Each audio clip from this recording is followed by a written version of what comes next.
سلام خوش آمدید به کانال من باشم شهناز خودپسای خانگی. روزی ما سر میشد پسیلکا گیری من کمپانی ویلد برس یعنی من کاندیترسکی میشاق заказ کنم موزی درامدا یعنی گرفتم میبرم من اول برس یعنی 100 تا میخوای کاندیترسکی من میشاق заказ کنم одноразовый нархаш می 100 تا 156 рубль من اینجا بنویسیدگی 100 штук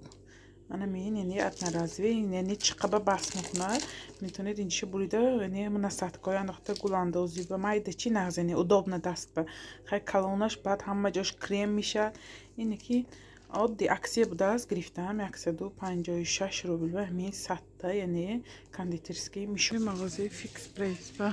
نگاه کنید چقدر گلای خوش بابد است 249 روبل با گلای توبکی بیاد خوش رو یواشان باشه 249 روبل بود است من گلچه های بیحد خوش رو یک یعنی راستگاه روز از روز خوش روش آوردن گرفته است اینش مانه اینش اسپیتان نمیکنی گرفتم با اینش 199 روبل من چقدر گلچه خوش رو اینش هم 199 اینش 299 اینش 199 بود است من بالا و مای ها بود است جگر تو خی میدانیم تو بکو همه چیش هم چیزایی لازمه جه برای زاد روز زای فرزند آخی شاریک ها برای تارت میکفت یعنی سیویچم براره همی ها اینجا باشد خیلی شامپون بسیار گرب راستی گرب بسیار میبیم این مغازه با چیزاش نقص پسوداش بسیار میبیم پسوداش بشده من اینجا همش یعنی چیزای لوازماتی زن ها کسمیتکا زاک برای فرزنده رزینکا هرچی اینجا سومکا چیو کارمانو سومکا چش نرخش 199 تا 249 روبل من اینجا پسته ها شاتکا اینجا پسته های من فقط 10 میگیرم کالگیت میگیرم سیخل رنگه 99 سوم کلانش مایدش 55 سوم مگزین های دیگه به این نرخش قیمت داره اینهاش اینجا یعنی پرشاکاش پرشاکای من اینش بیاد باش خوش رو یعنی میفی 27 روبل نرخش دیگه مغازه ها دیده ارزان کچیسفش هم نهست دیگهش نمیدونم که راست کنم تماما این پاکتاش استفاده بردگینه تایتی کلان 12 کیلوگرم میگیرم من اسویژیتیلاش هم سنه بیاد باش نهست من برای حاجت خانه برای خانه ها مفقد هم میگیرم اینهاش تماما باش یک دنبه میره اینهاش باش بیاد خوش رو میستد هم بوهاش بیاد سیویج خوش رو نرخش 99 سومه جدا من سریعت ها این سریعت هم ناز کلانش فیریا اینهاش ناز نیهاش جیتکی این خلاق دیگه مگزینا با ارگینالش نازو اینش جیتکی بعد سویق آب باین این کیز ناز نه کلانش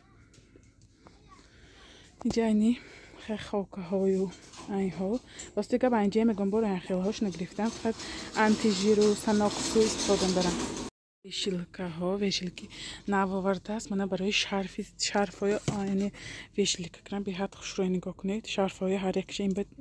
آب میریزیم یعنی غیچو بیش نمیشه 6 9 12 تا یعنی شرف رومال برد بیاد مخور شده مینه نکین پلاستماسی من آهنینش دیده بودم مگزینی گالامارت با اینجا باشد من سچاقچایی و خیلی گم چیزایی انا کرابکایی میانداختگی سچاقچه هاش اینجا برای فرزنده یعنی پیشش بگرفته درس میکند خیلی خوری به نفس سبوکا یعنی نرخش 299 روبلی های اینها برای خیلی ستول من هم دیم پسودش با پسودای خوش رو آورده است با من همین ریاد پالنی پسودا امروز مگزین به بختی ما بشکنه بود از بیملال ویدیوگیری خواستم خیلی کمتر انویگیری برای زنها باور کنم چیزای لازمه باشد من اینها شیشگی 249 روبلی بوده است دانش یک تا یکو از 10 یک اینش 99 سوم مایدچه ها من این گرفتم برای این مایدچه یعنی خوراک تیم شاورما برای سالاد یکانچیش به نقص بود است من دیگه چینی سالاد انزک برای جای کاربه شاوراشان خیلی کاربه خوراک میبردگی ها به نقص انا این گرفتم برای بکلای ماندن کخنی بر این یعنی کشاده میشه نرخش 99 سوم جاها خیلی پرگامتی با مگه کاغذ با چیزای لازمه برای کاندیترسکی نشان میدم من اینجا آمده است یعنی سیب مونک سیتکه کلام майда میشه 3 ташка нархаш 249 рубл некис пластмассовый хай бачаи майдадор гирам мешад рӯи столашон ба اینجا من فلگه های یعنی خوراک‌پزی پیراک و میراک با استفاده می‌رید یک بار اینکه این одноразовый من اینها چیزهای من لازمه خیلی برای زن‌هایی که لازم دارن کارت یعنی چیزهای پخت و پز با من اینها باشد برای پسودایشت پرو کنی با دسترخوانچه بیاد ناز آب شروع میگیرد من اینها فرم‌های یعنی سالاد کنی بمیشد پیچینی کنی بمیشد клубника من سلیکانوی کاوریکا میپرسم من 99 сом нархаш магазин фикс прайс ба من اینها برای زیره یا مرچو همینها با من اینجا корзинкача ها холодильник با من قاشق انزکا همه چی هست نرخ و نوارش خیلی دسترس ما میدانیم فکر کنید که همه ما این پستوده با من اینجا ایرچه های کریشکگی آمدگی برای آرد اندازی من این ها نیست بچه ها من طبقاشنی تریلکه های نمیداش من چه بسیار آمده است من این گرفتم ناس تریلکه همش اینجا من فرمی 2 لیتر آمده است نرخش 249 روبل من شیشکی برای یعنی دخابکه بماندم مانکای یک تاشکه 249 روبل نرخش من سفیدی یعنی دستک دارک سیته یعنی چشکه چشه نمودی استکانش ویبرش بسیار من اینجا آمده است نه یعنی سرچه چش بود الکای سیب چش آمده است من برای ساوس یعنی کاسچه ها آمده است نرخ ساوس اندازه کش منش در بود است 8.27 сом 10.55 сом بود است من چند نمود رنگش آمده است استکانچه ها من اینه یعنی سرچه بود من کاسی یعنی سیب آمده است من اینجا آمده است با اینجا با من طبقه های چارکنجه نه این ها آمدگی خیلی 149 این طبقه من گرفتگی بیاد خوشروین بیند اشکشی بایو وای بخشوی نرخش 149 сом 149 сом майда چشم بود تازه نیست است ادار شده است من طبق کنم ماداش من گرفتگی با نه این گرفتم برای سالاد نیست بیاد یعنی نقص منم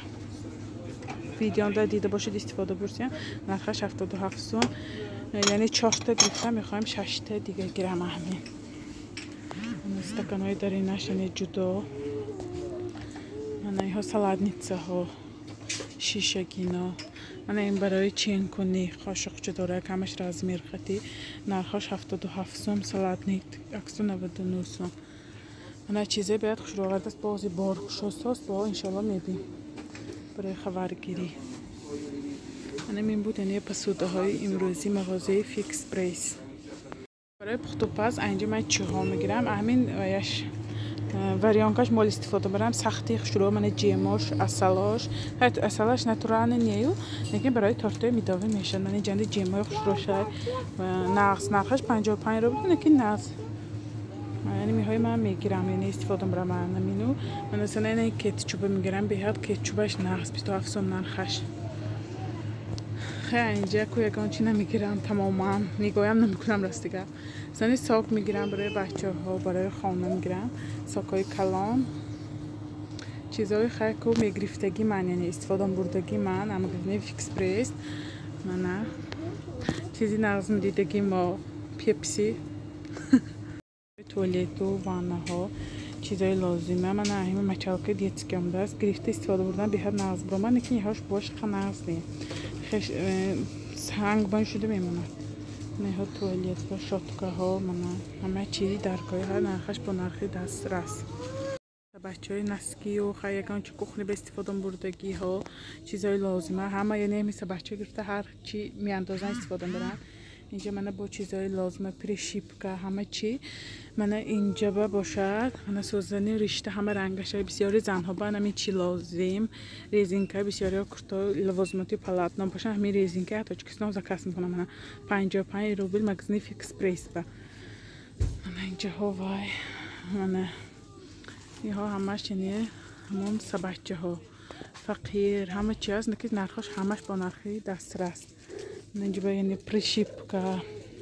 من شاتکه های نبار 99 30 خیلی شاتکاش سختی نیست. منم یعنی برای تازه کنی دیگا شاتکاش اینه که این سیمک نغز نه تماما این نغز نه یک دم شاتشته میره انا این بهتر یعنی خدمات تاج که خدمات بهتر این من با تماما محقق نه هم رنگش سیاه میشه. من پتک من تور برای زنها همه چی میاد بسیاری زنها خانشین راستیگه برومدن باش یا شوهرشون اجازه نمیدن یا که بچه‌هاشون مایده برای همین من همین ویدیو کردم که خیلی بینن برای شوهرشون چیزی که لازم است یعنی اسکرین شات کرده رای کنن یا که نشان دهن ما میتونن همین مغازه فیکس پرس یعنی دسترس کنن. من پلاتی انسیچا برای تازگی خیلی و بارکای کخنی و آینک و همه چی به من پاکت های موصول اینجا به همش نرخش همش اهمی 55 روبل تا 249 روبل. اینجا خیلی کلی لباسای مایده چویده برای بچه های کلان سالا. من اینجاش باشد ایگروشکه های برای بچه ها بازی کنی برای دخترچه به حد ایگروشکه خوش رو های راستی که من ایگروشکه اینجا باشد دفتر برای خیلی طلبه ها نرخ و نواش بیاد دسترس بسیاری ها آمده دفتر و روچکای همین کنن. من برای از بهار بچه ها با بازی کنی به اینجا باشد اسبابایی یعنی موسیقی همه چیش های. من این بود مغازه فیکس پرس دوستان. خیلی یگان کامنتر بنویسید چیزایی با چخیل مگزینای ویدیو کنم انشالله با ویدیوهای بهتر میشه. من این پور مگزین با باروش کشاساس کم من یعنی لوازمات روزگار برای زنهای ما. امروز هوای ما خوش رو من دیتا بچه مالکای دویده رفته است. ما امروز ما در کلان خبرگیری بامسیم یعنی ماما خبرگیری همسیم راستی که ما همه اولادام اینجا به حد نغز یک دیگه خبر میگیریم. ما دومی 5 تشکیل ما هم زندگی میکنم قطعی تقاوی مایسو مراجنه چه خشته است بسیرم معقول شد می باکر تیمی بسیرم جهان نمیارزد آشه وقت خوری. امروزه ولاگی ما یعنی همین بود. کمتر مغازه ما در کلان ما خبرگیری رفتیم. انشالله ویدیوهای بهتر انتظار شوید. باقی در پناه خدا.